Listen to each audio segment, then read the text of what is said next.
So I'm going to go on and get started. So, all right, welcome this evening to Topics in Sociology. A look at terminology of inequality, and I'll share who I am because I want you to know that I'm not an average Joe. I'm a hot shot. No, I'm just kidding. But I'm an associate professor of sociology at Owensboro Community and Technical College, and I've been teaching about inequality specifically as a course for about 8 or 9 years. My background in sociology is community and culture and social change, and I've gotten more into the focus on inequality because I'm teaching a course directly on that. And so, again, I'm not just somebody that's spouting off, giving opinions about inequality, and I'm not really going to get political with any of this. But as you see what is going on in our country relative to inequality of race, particularly African American folks, I think it might be a bit useful to present some information and some terminology to help you better think about this, and also in the scheme of social change. So we're going to jump right in this. Hi, Michelle. Thanks for joining. Hope you find some of this interesting or useful. Let me know if you've got any comments or questions. I'll try to keep up. I'm watching on my phone the comments. So, but let's jump right into this pretty much. Let me get everything squared away here. All right. That's almost got it. I think we're almost there. Almost there. Let me try one more time. I'm getting my screen kind of worked out. I think that's got it. Yeah, that's I believe that's got it. All right, so all right, we're going to start out. I'm going to give you just a real quick look at how we think about society in sociology. And we're going to start out by talking about just briefly about individuals, all right? And we think about individuals, you and I, we have our own ideas and beliefs about things, and so certainly people are a part of society, all right?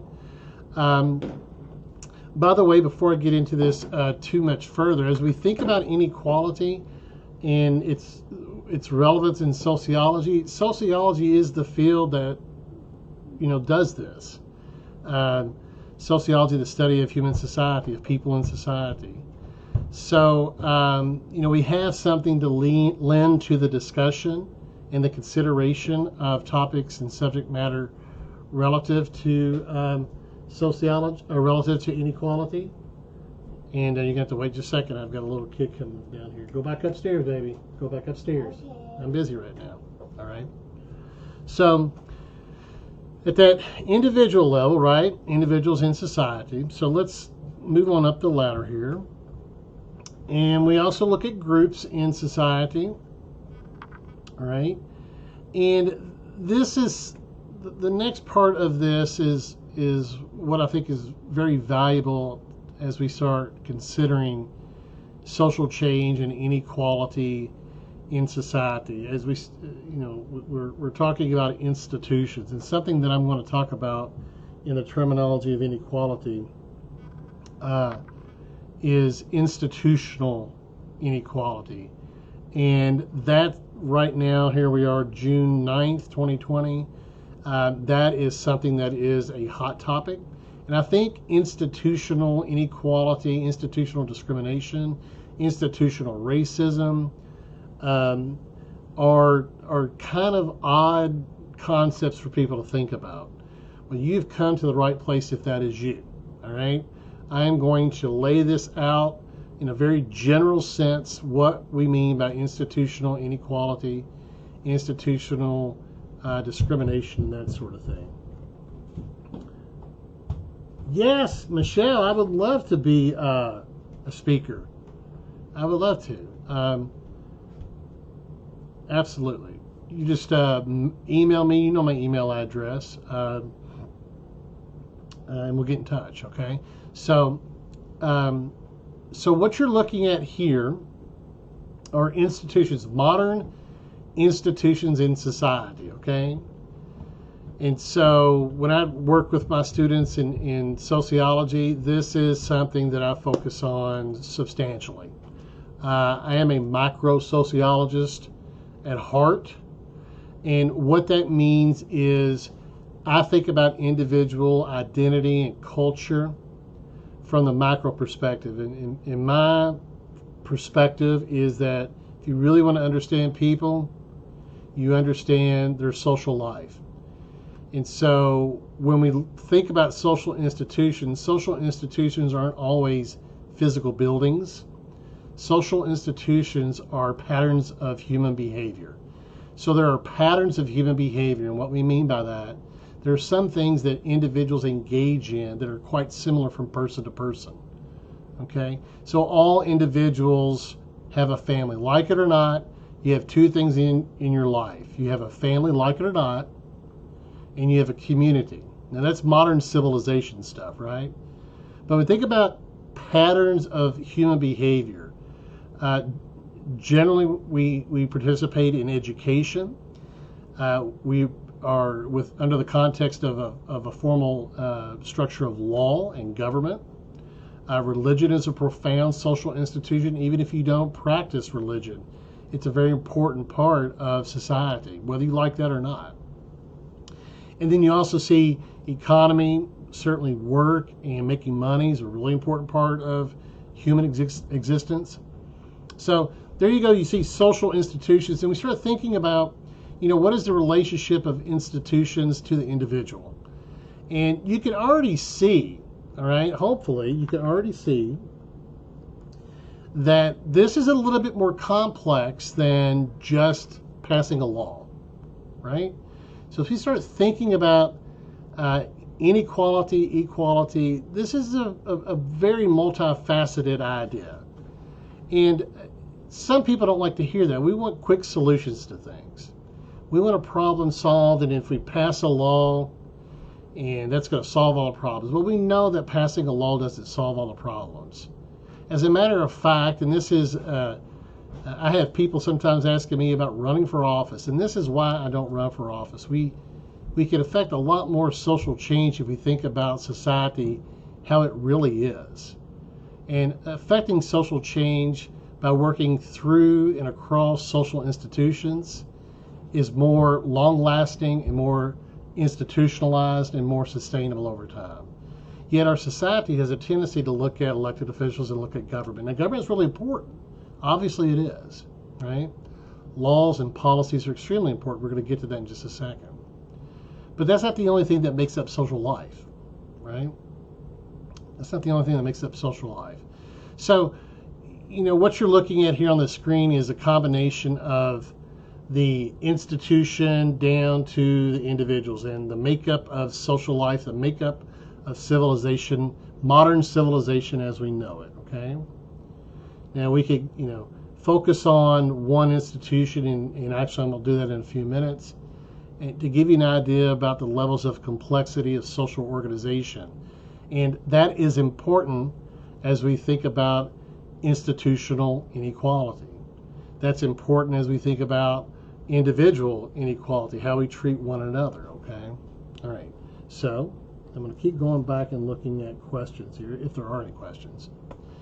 All right, so when we think about modern inequality areas of focus, we have race and ethnicity. So I teach a course starting this fall, Inequality in Society, and the entire course is built on these topics, okay? Race, ethnicity, gender, and gender is different than sex, and gender and sex are different than sexual identity.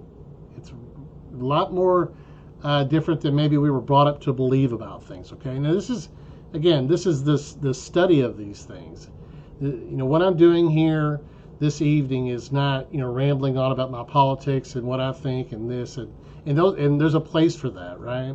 But I think there's also a place for mindful, thoughtful consideration of this terminology.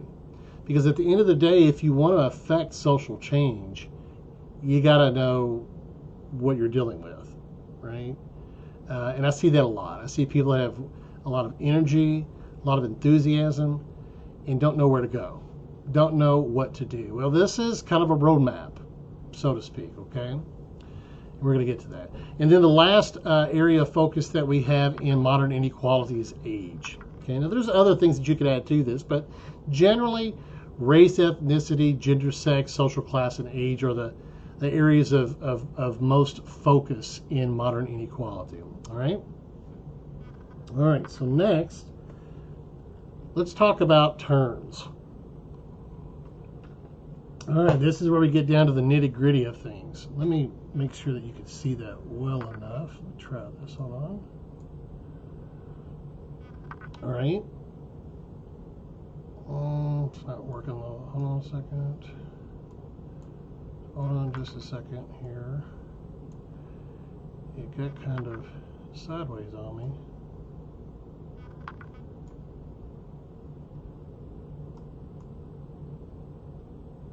Well, let me back. Hold on, I don't want you to see too much just yet.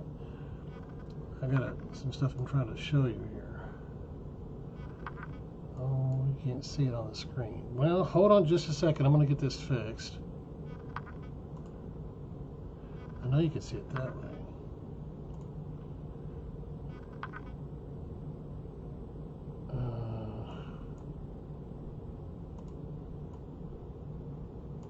Oops. Thanks for your patience. Just 1 minute. Got to get this right. There we go. Almost. Try one more time. All right, there we go. Okay, so let's back up. Stereotype. All right, so I think about this terminology a little bit different than some people do. Okay, I'm going to try to be very specific about what we're talking about. So stereotype, right? A simplified description applied to every person in some category.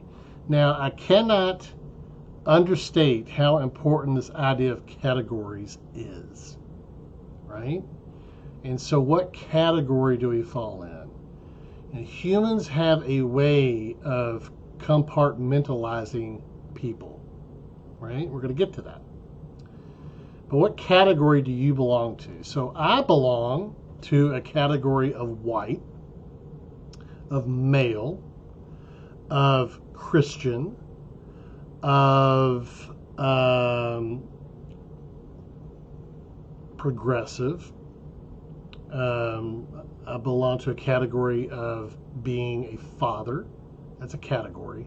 So we're made up of a whole lot of number of categories, right? Now, a stereotype is a simplified description applied to every person that is in that category. So you probably have a stereotype. You do, okay? We all do. And that's not necessarily a bad thing. I'm so happy that I have a few people to share that are, I think, let's see if I have I've got a couple former students in here. This might sound familiar to you, but I'm really excited to be able to share this publicly. The way that I think about stereotypes, I think it's healthy. It's mentally healthy. Okay, but we all have stereotypes. Stereotypes have a role in human life, in human interaction, in social life. They have a purpose. Stereotypes in and of themselves are not necessarily bad, and you're going to see why in just a second, okay? Towards the end of this, I'm going to elaborate on that. But let's put stereotype in the context of what you just saw here, also prejudice. Now, some people think prejudice before stereotype, okay?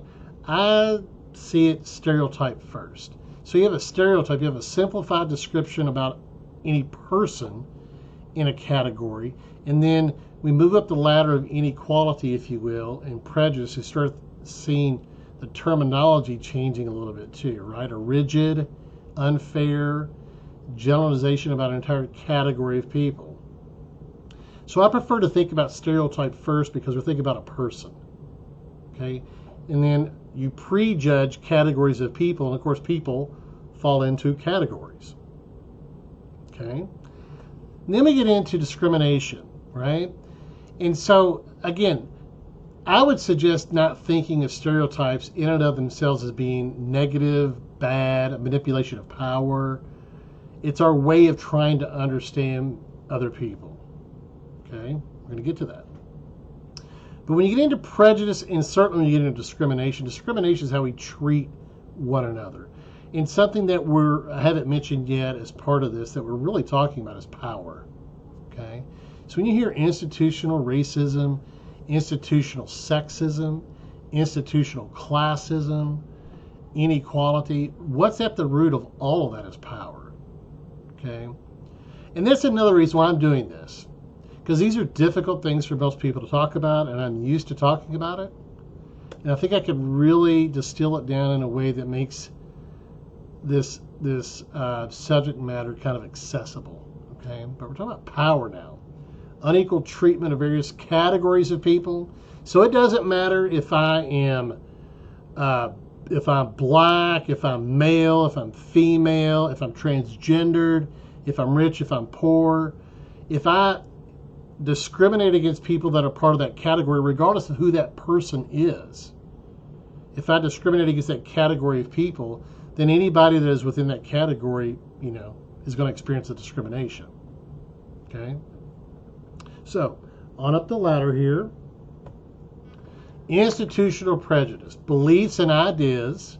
Think about these as stereotypes and prejudice, but in the institutional domain, right? Beliefs and ideas that are built into the functioning of the operation of an organization. So institutions and organizations are being used synonymously here, okay? So how do institutions prejudge categories of people? Now, we like to think in the United States that we live in a free society. And certainly rules and regulations are incredibly important to make sure that people in an organization don't exercise prejudice and don't discriminate against people. Okay? Now, you know as well as I do that right now, again, I'm looking at my calendar, June 9th, 2020. And we'll look back on this hopefully with some reverence, this time period, right?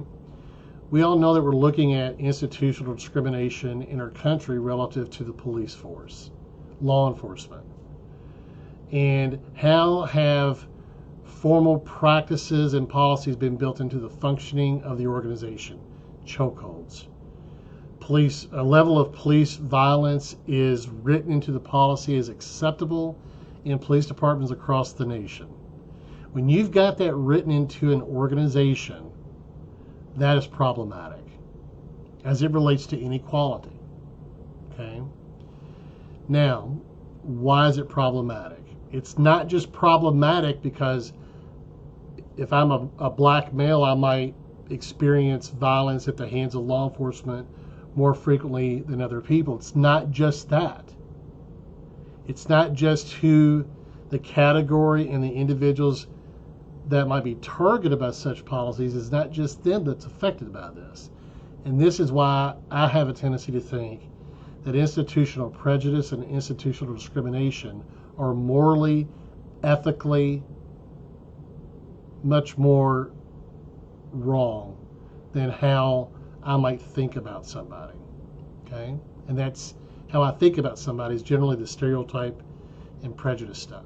Okay? So looking at this another way, right? On one side over here we've got stereotype, prejudice. Let me scoot this out of the way just a little bit. We've got stereotype and prejudice, discrimination, institutional prejudice, institutional discrimination. And then on the other side, you can kind of see at what levels you're going to find these, okay? Individuals, groups, and those social institutions. Okay, well, it gets a little bit more interesting now, all right? Okay, so let's revisit this another way, all right? Make sure I'm still, okay, we're still good, all right? Let me check my questions. I don't see any questions, all right? So again, stereotype is a simplified description. Let me once again try to get that to show up better for you just to make sure. All right, it's a simplified description, okay? Stereotype. A simplified description of persons in a category. Prejudice is a rigid and unfair generalization, okay? And, think about stereotypes and prejudice as values, attitudes, beliefs. Now, we could talk about, well, where do stereotypes come from? How do people learn stereotypes? Right? How do people learn prejudice? Because it's there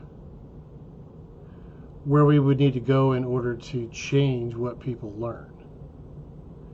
And that goes back to the very first, one of the first slides I showed you, when you start looking at institutions.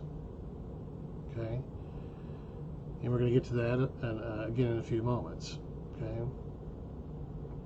Stereotypes of learned behavior, prejudice, all these things. All right?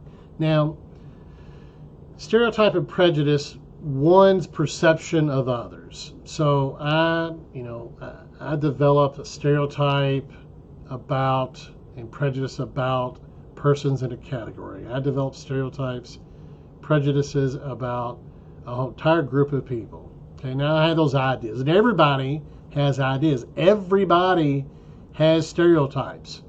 And here's something for you to think about. Are some of the stereotypes that we have accurate? Okay? When I think about females, are some of my stereotypes about females applicable across individual females? When I think about Native Americans, when I think about the Navajo, are the stereotypes I have about the Navajo applicable across individuals that consider themselves Navajo? So again, the terminology that I'm covering here with you is applicable for race, ethnicity, for gender, for social class, for age, terminology of inequality. All this stuff is really at the heart of understanding power and understanding inequality, okay? All right, so my perception of others. Discrimination, again, unequal treatment, how I treat others, okay? Now we're getting into how I treat somebody else is going to be partly based upon my prejudices and my stereotypes. Now, some people can have stereotypes about people and treat them different than their stereotypes are. And I think it takes quite a bit of reflection and flexibility in your understanding about people in order to do that. Now, I'm not going to say that that's right or wrong. It's not what I'm here to do, okay? So discrimination. Now, let's go up the ladder here. Institutional prejudice again, and institutional discrimination. Now we're going to get to why I think that in order for us to address, for example, racial inequality in a very effective way, why we have to approach this at the institutional level is because of this. Okay? Now, let me explain this. So, when we have discrimination at the institutional level, let's just use the example of law enforcement. Okay? If we have police agencies in our country that have policies written into their practice as to how to treat Mexicans, people of color in general, of how to treat people that might be black, and there's a crystal clear example of looking at the city of Ferguson Police Department. You all remember the riots in Ferguson some years back. There was an investigation of that police department after a shooting of an African-American male, and systemic and systematic racist policies in that organization. So much so, they basically disbanded the entire police department and reformed it. Sound familiar? Okay. But here's the problem. If a police department has policies, racist policies, classist policies, racial profiling, policies associated with police brutality, okay, not only does it affect people as part of a certain category, let's say that not only does it affect black males, the police department policy about black males doesn't just affect black males, it also affects me. And this is why everybody should be concerned about this. How does that policy to black males, I'm not black male obviously, how does that policy affect me? Okay? Because the police department's policy also tells me over time that, well, maybe blacks deserve it. The policy's in place. It must be okay to kneel on somebody's neck or beat somebody up. It's the policy. So it tells me that it's okay. And so, if this influences my prejudices and stereotypes about African American males in a police department, and I don't say anything, I go along with the policy. I mean, it doesn't affect me. Why would I say anything? Well, I should say something because it affects other people. That's why institutional discrimination and institutional prejudice is worse than what you think about black people or what you think about women or what you think about rich people and poor people. When we've got discriminatory policies built into institutions, now here's where it gets even more insidious. Let's say it's not just government, but it's in the educational system, it's in the workforce. It even plays itself out in the media. Then it's spread out across society, not just government, right? Not just government, it's throughout the culture. Okay? So again, let's look at an example here, or let's talk, let me talk just a few more minutes here about stereotypes. I mentioned I was going to come back to this. By the way, please feel free to ask questions if you have any. Right? Let me share something with you about stereotypes. Something you've never heard before. Unless you've taken my class, you've not heard what I'm about to tell you. I can promise you that. Let me fix my video. So let me show you something about this, okay? So where do we learn our attitudes, our values, our beliefs?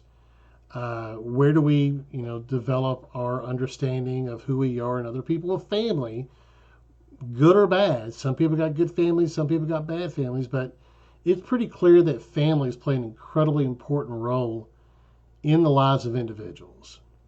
Okay? We cannot survive as individuals without the accompaniment of other people, and usually those are family members. Okay? But here's a question.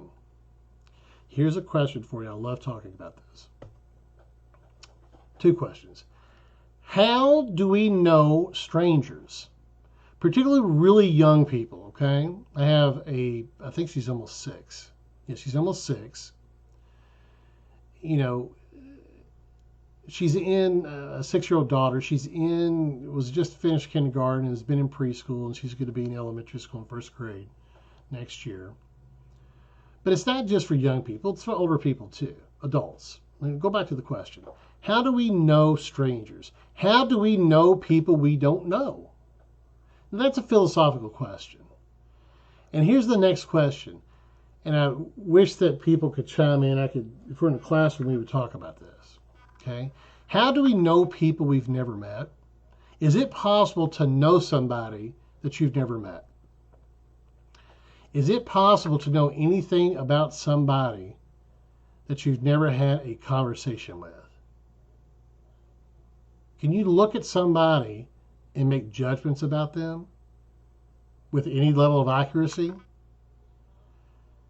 Yes, you can. And we do it. We do it every day.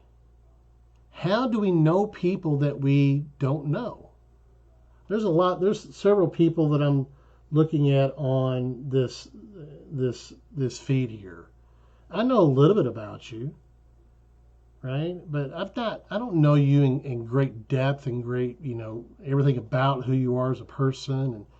But think about those people that we've never had a conversation with.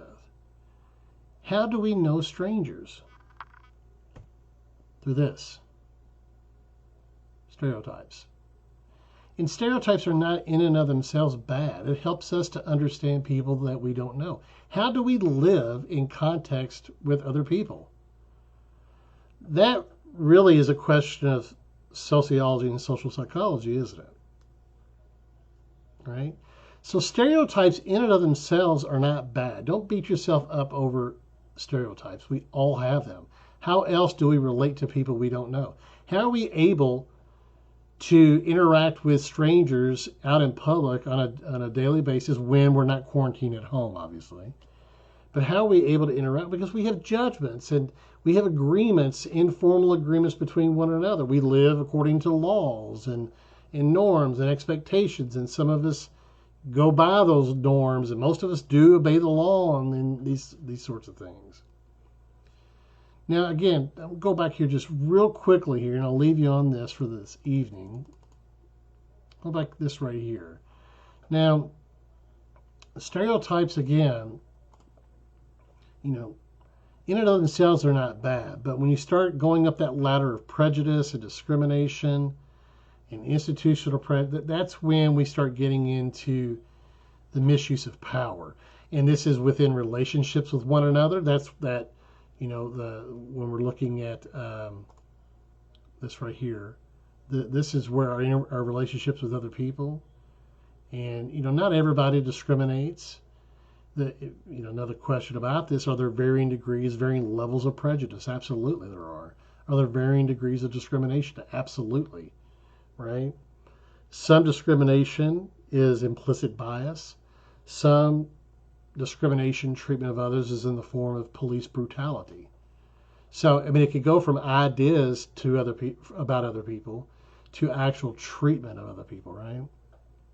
Okay, so that's all I am going to cover on this. I'm going to try to keep these relatively short, and I don't see any questions about this particular presentation tonight. If you have any questions, please don't hesitate to comment.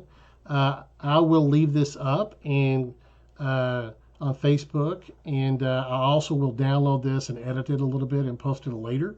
And it'll be on YouTube probably. So you can comment down here on Facebook and I'll respond. You can comment on YouTube if you're watching this sometime after it's been recorded, and I'll respond. I hope this has been some use to you. I know it's very academic, but guess what? These topics require study. Let's move beyond our perception of what we think we know about things. And let's really, try to develop a better understanding of people in a society where we live. Okay? So, have a good night. Peace.